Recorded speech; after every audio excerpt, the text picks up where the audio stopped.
All right, hello, boys and girls. Welcome to HeroesMart Academy once again. Thank you for joining me today. We are going to be doing Grade 4 Social Studies, week number 2. So, week number 2, which is this week, is going to be about having a conversation about history class as well. And we're going to be talking about the second part of Pre-Europeans America. Okay, so Pre-European American Indians Part 2. So we started talking last week about different groups over there. We're going to be talking about a few more groups of people who were known as Native Americans, who were here in America prior to the invasion of the Europeans over there. So this again will be pretty much similar to the way they used to dress back in those days. This is like the kind of house they used to live in. They call them teepees. And that's their predominant way of living, hunting buffaloes and riding horses and things like that, which was okay for them. But just to give you a little context of what life was like. So we're going to be moving on to talk about another group. Another group that we're going to be talking about today was called the Alabama Kushada. Okay, Alabama Kushada. So there were two separate tribes. They were considered one culturally speaking, but technically they were two separate tribes. There was the Alabamas, there was the Kushatas. And starting from 1763, these tribes migrated from an area which is known today as the state of Alabama. Okay, so if you live in Alabama, there were some people over there prior to the occupation of the Europeans. So they settled in southeast Texas and later moved to the Polk County between 1853 and 1859.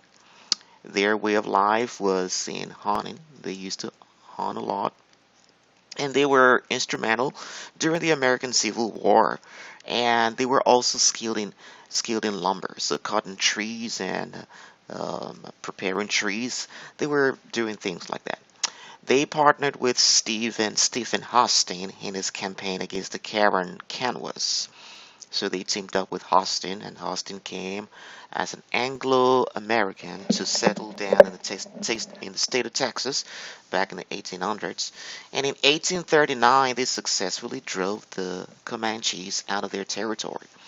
Another group of Indians was called the Comanches, and there used to be a lot of tribal wars back in those days. The Alabama Kushada were teamed up with Austin to drive the Comanches away from there. Both tribes were formally incorporated under the Indian Reorganization Acts of 1934. So that's a little bit about the Alabama Kushada. Hopefully you can remember a few things from there. All right, let's go on to another one. So there was another tribe over here that was known as the Kikapu. Okay, Kikapu. This tribe originated from the Great Lakes region and journeyed across Texas, from Kansas to the Indian Territory now known as Oklahoma. Because they were being attacked by the Confederate Army, they fled to Mexico. However, they often raided southern borders of Texas in the 1800s. Their way of life was just adherence to their traditions. They had their little traditions they wanted to adhere to, their little idols and gods they used to worship back in those days. That was pretty much their tradition. But in 1873, Colonel Mackenzie led an expedition that took some Kikapus hostages, and in order to get the warriors to surrender. However, most of them would not and relocated to live in El Nacimiento in northern Mexico, which is still home to most Kikapus today. Alright. So can you remember a few facts from there? So there were hundreds of Indian American tribes over North America prior to the European occupation, in addition to the ones that we studied this week. There are people like the Anadarko and Harapaho, the Biloxi and Cherokee, Cheyenne, Chickasaw, Comanche, Delaware, all this kind of people, Shawnee, all of them were called American Indians who were living here before the Europeans got here. All right. So let's try to answer a few questions to remember what we talked about. So we talked about the Alabama Kushada and the Kikapus. Can you remember the way of life of the Alabama Kushada? Right over here, they were warriors.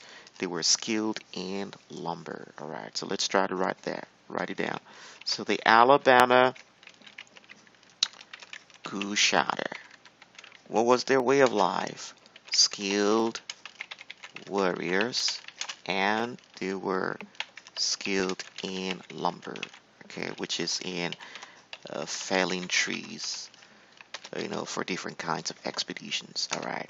What about the Kikapus? Okay, Kikapus. What were they like? So right over here, they just adhere to their traditions, whatever those traditions were, where that was their way of life. Adherence to traditions. So they had their little gods and whatever they used to have back in those days.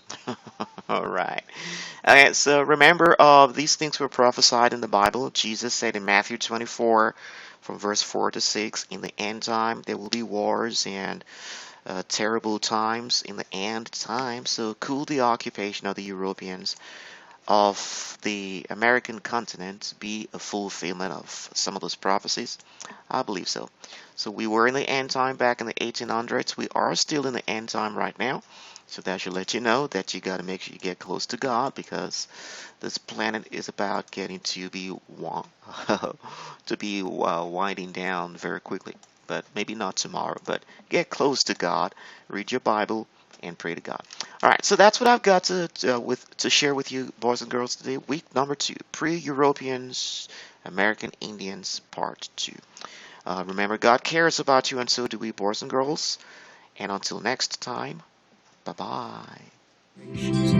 I'll be your hero's buddy, and as you study with HeroesMart, I will be your friend. So don't you